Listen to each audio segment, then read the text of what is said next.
Манай зөв юм ярьж шүү. Зөв шүү. Агуул зөв юм ярьж байна. Юу яхад буруу ярьж Зөв юм байна. Одоо яг нааха бичээ аваа биш ч. Өнөөдөр төрөө олиорох удаа салмаар байна. Би одоо илүүдэр ч ажил бохроо төгссөн хүн арай хэцүү байна. Одоо харалтаа энэ цагаан хэдгээр 100 бай. Одоо бол тоог байхгүй. Чи яац ардгүй. Бид нар яац ардгүй. Бид нар Монгол руу шүү дээ. Төсөөс нэгч мөнгө авахгаар валют оруулж байна. Энд байгаа бол бүгдээр Монголын төр нүдтэй юм бол чихтэй юм сонсох хэрэгтэй байлаа. Сая ерөнхий сайд ирээд юу гэсэн юм? Тэр ерөнхий сайд ч байж зүгээр рекламд явж байгаа хүнтэй уулздаг хүн биш. Уулзуулах ч надад ч. Тийм дарга нараа бид нар яах вэ? Тийм дарга нартай болцоо ч одоо бүгдийн 180 гараас иргэсэн байгаа хүмүүс төрийн ажил. Харин Монголын төр баялагтай учраас, мал ихтэй учраас, ард түмэн даастай учраас байгаад байна. Тийм ээ. Малгуу бол өнөөдөр дайм болоод дууссан.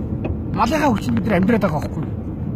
Хамгийн чухал нь бэлчээрийн мал ч байгаа байхгүй. Монгол орнд дэлхий дээр Монгол орны улаан наманд оруулчихсан. Өөр ямар ном байдгийг хамгаалтанд авчуур байна. Миний бодол тийм л байна. Нэг буян хий гэдэг бол их орныхаа төлөө муу амж ухаар сайхгүй өгсөн чамаа алгал да. Гэхдээ бас өөр хөвгтэй бас бодох юм. Энэ их мөнгөтэй улсуучин байж та намайг бол алж ирээ сална. Тодорхой шүү дээ. Энэ мэдээж ард түмнийг эргүүлэх гэж нэгээл. Тийм л байгаа юм да.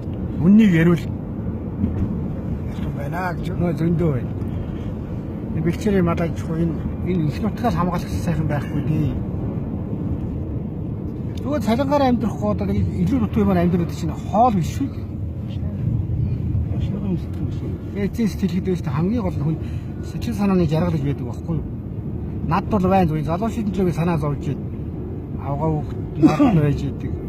Хэцүү шүү дээ хоёр талд амьдрах гэж нэг ямар юм байх вэ? Би бол яг манай ихнэр бол арай нав хаяа гэж байна. Ачаа нэртэйгээ цуг аймаар л ах юм. Нутгсан да.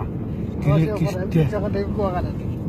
энэ ажил хийхгүй бол амьдрал хүнд болчиход байна. болчиход байна. Тэгээд онцгой байдлыг байгуулж байгаа. Онцгой байдал хэрэггүй шүү дээ. Гамшиг өрөөдсөн байгууллага. Энэ улсын төс бөөн дарамтууд. Тэгтээ орон нутаг гамшиг шин зохион байгуулалт биш шүү дээ. Иргэний журам төрөх гэж байж идэг байхгүй. Иргэн бүхэн оролцдог өөрснөө угаасаа. Зөв засварлаа гэхэд бид нар өөрсдөө ажиллах шүү дээ. Онцгой байдлыг тэр форумтоос бидний үрдчих юм бэ тийм. Үгүй шүү дээ. Тийм байдгүй байхгүй. Тэр чинь улсын нөөц байхгүй юу? Улсын нөөцийг идэхэд юм хийж байгаа. Хуучин байдлаар тогтолцоогоо байх.